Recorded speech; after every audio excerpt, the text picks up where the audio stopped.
So Max Muscle is a 25-year brand, and it was actually started by Joe Wells, who's a former NFL football player. And back then, in the early 90s, late 80s, early 90s, the athletes were really looking for a very comprehensive type of protein. So that was his mission. Like, he wants to find out how to make the best protein. So he got a lot of his friends and scientists, top scientists together, and they created a blended protein and a very complete whey protein that is still the best out there on the market. So it's a 25-year brand, and there's so many other, from there they went into just like multivitamins, which I love. I never get sick. And then a product called Sculpt, which is about collagen protein. And so for women, we talk about hair, skin, and nails, but really and when we talk to the men and women, really it's about helping them get inflammation away from their connective tissues. So myself, I lift weights and I do cardio, and so it's really important to me to use that product as well. So we have a full line, and it really is about everyday people all the way to pretty elite athletes that we're working with. That is amazing. That's awesome. Earlier today at the camp, we were talking about the pink lemonade that you had out there, and you were explaining to me how it kind of revitalizes the muscles, and I can't even begin to talk about all of the different flavors you guys have. But where do you guys kind of see this company growing to? Oh, well, nationwide, it is a nationwide franchise, and there's, I think, about 120 franchisees, and I have 2 of those in Fort Collins and Loveland.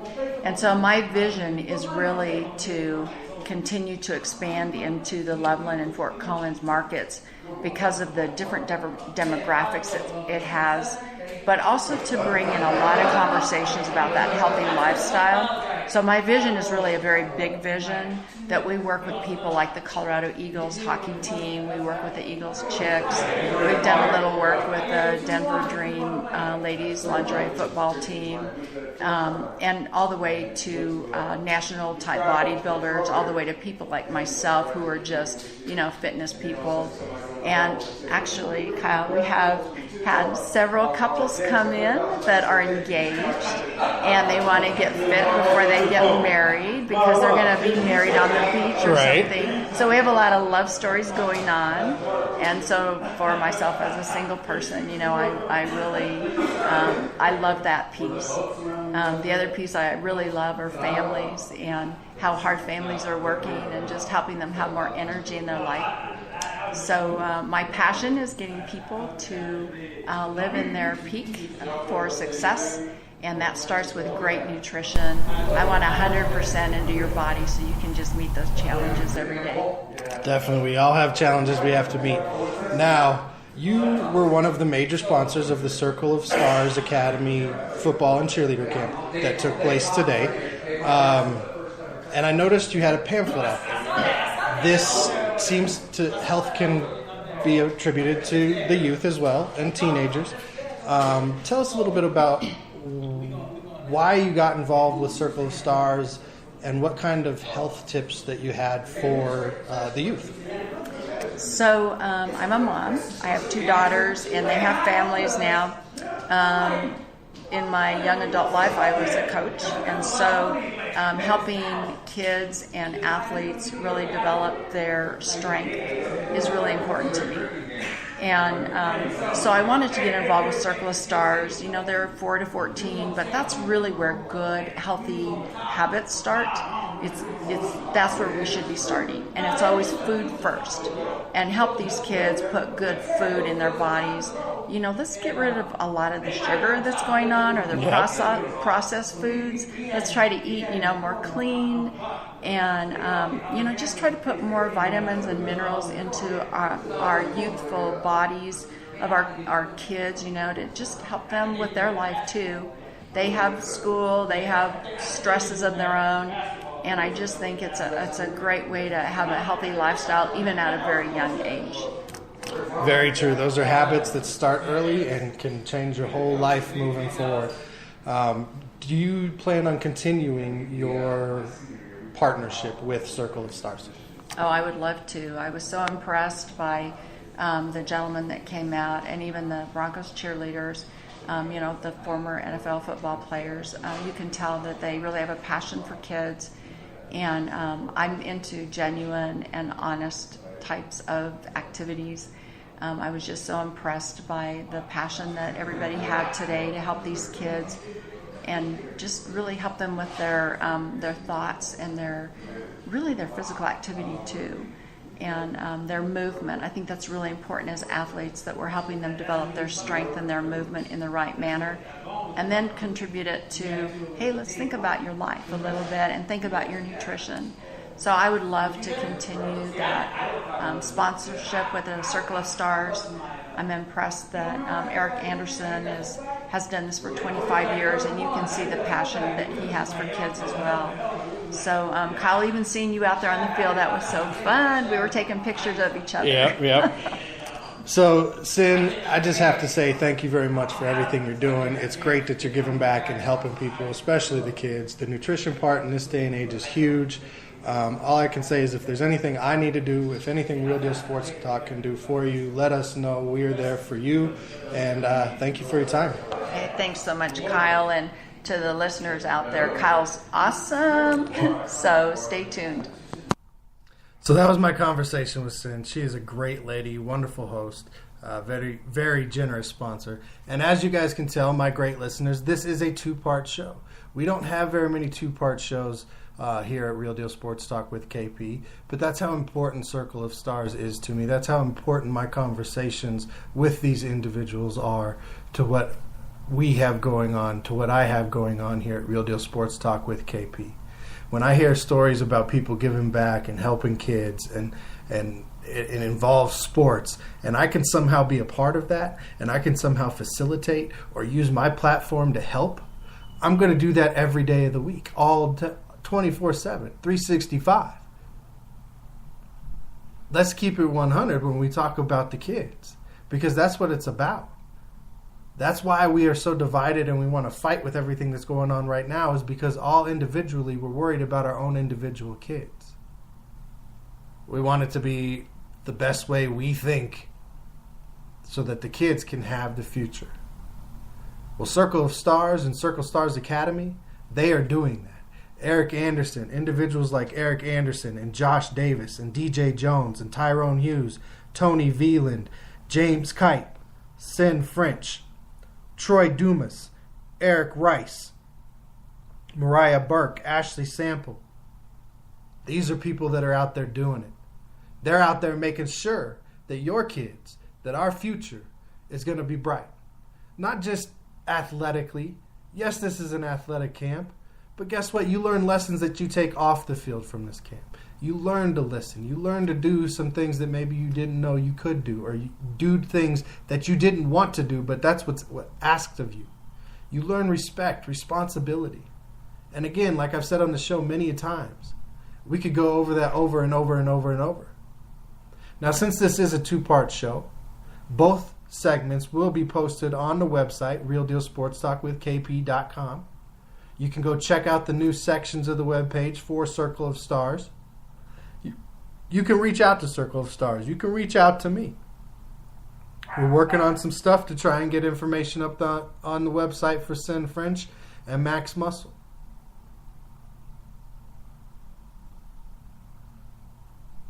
I can't begin to tell you guys how important camps like these are. I went to a camp similar to this, David Tate football camp, when I was 10 years old. It's one of the best experiences I've had in my life.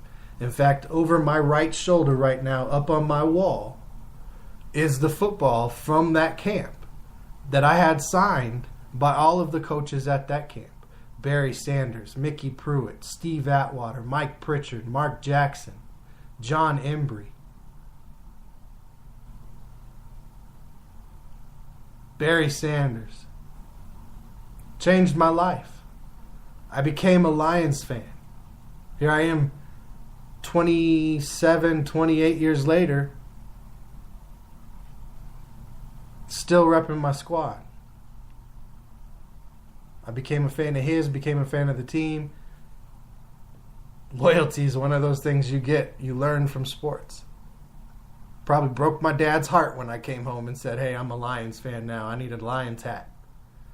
We went to Vegas on a football tournament shortly after I was in this camp. And that's when I got my first Lions hat at Caesar's Palace. There was a little hat store outside of the Statue of David that had a single Lions hat in it. And my dad got me my first Lions hat while we were on that national championship trip where my team took third. So, like I said, coaches, you spend a lot of time with kids.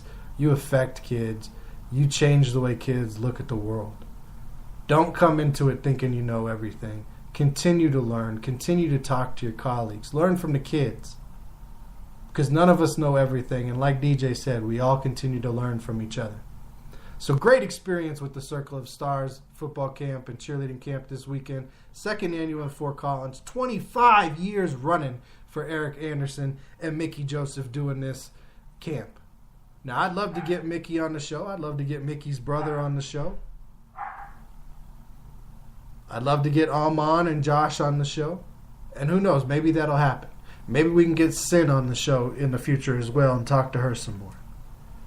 And again, we'll have both parts of the show on the website. So go check it out at realdealsportstalkwithkp.com. They'll both be up shortly after I'm done talking to you guys tonight.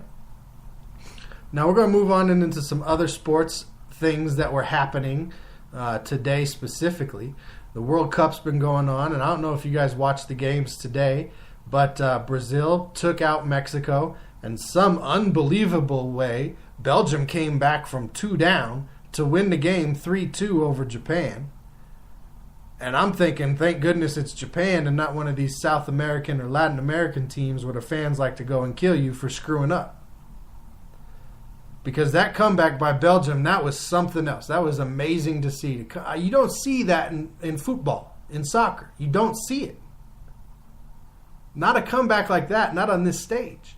But then you also, put that up with this World Cup. What have you seen?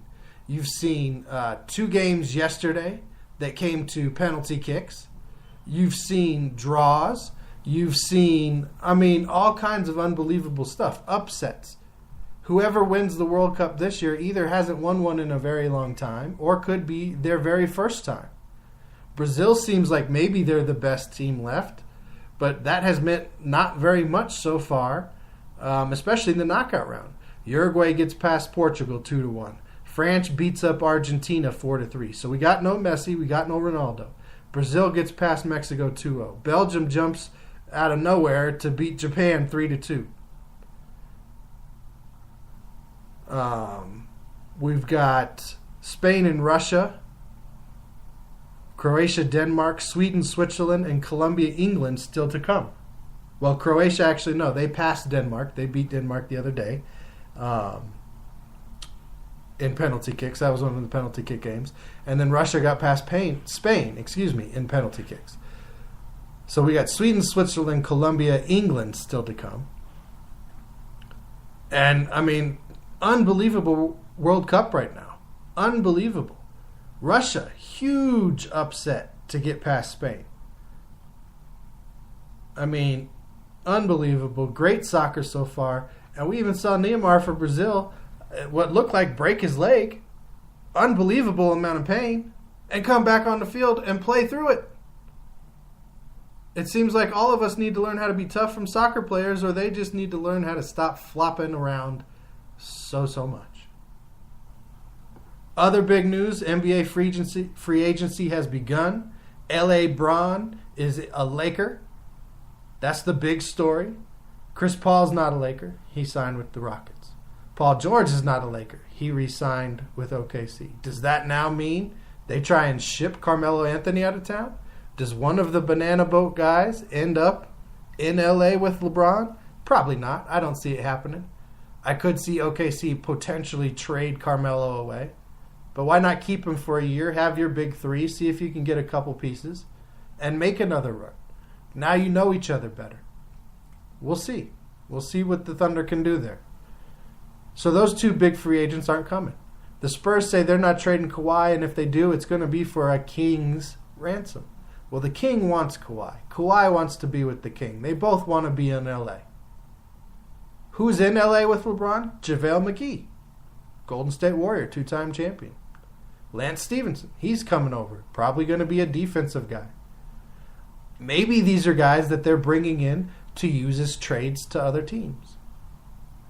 Julius Randle, they have rescinded your contract. You are out. Rajon Rondo, you are in at point guard for a year.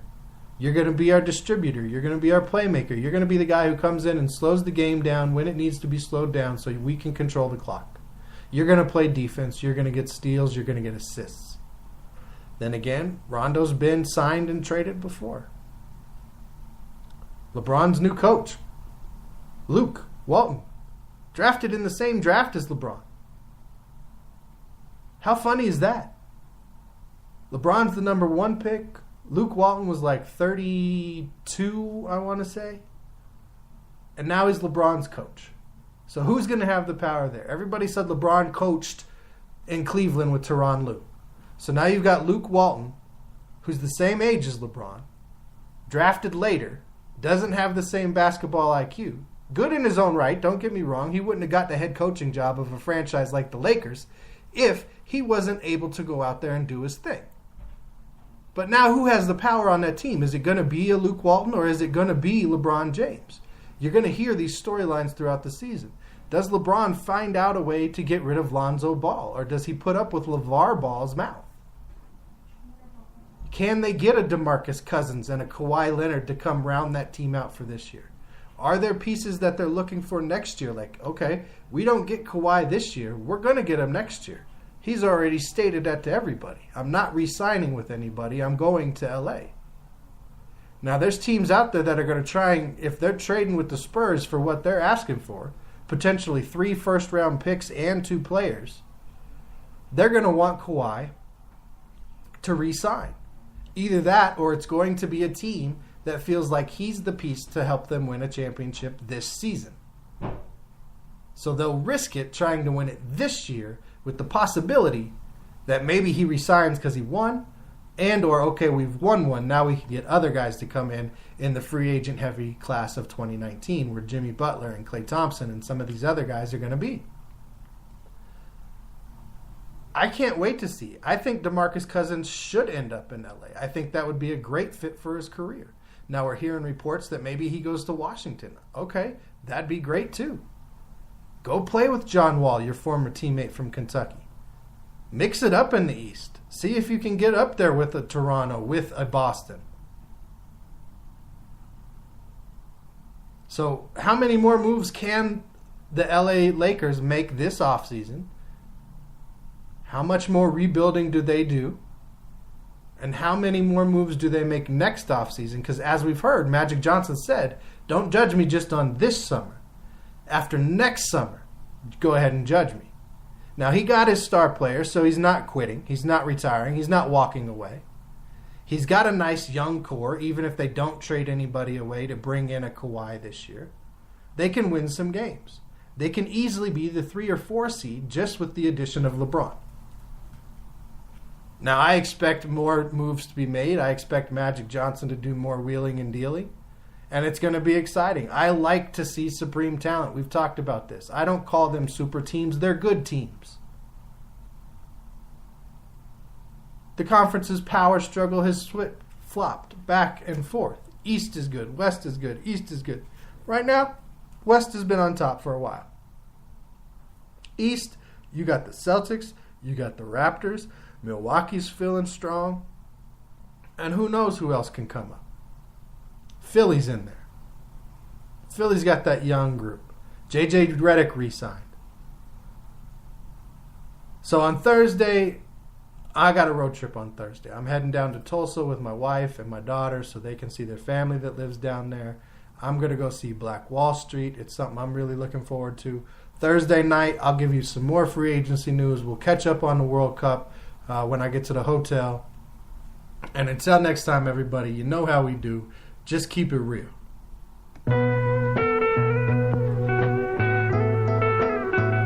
Sincerely yours. Sincerely Sincerely yours. Dear Reverend, I can't believe you damn near 7. I wrote this letter to tell you that you a real blessing. And I don't even believe in heaven, with the exception, if it's really real, then no question that you would be the essence. You the best thing that happened since I met your mama. Nothing makes me happier than the honor of being your father. Ever since Shatana laid up in the labor room, I can't believe how much a new baby could really change a dude. You was a planned birth, walk around with diaper bags like a man purse. I was prouder than any man on earth. Your first birthday, time flies in the worst way, cause just the other day you was trying to climb out the learning cage. Now you running and jumping, laughing with so much joy, no greater satisfaction than when you holding your baby boy. Star Wars, dinosaurs, all the latest toys, I give it to you all, anything you could ever ask me for. I send a kite to the loved ones within my life, cause you're the inspiration for which I write. Sincerely yours. To my dogs who rep the squad from day one, we're saying thanks, bruh, for embracing love. Sincerely yours. To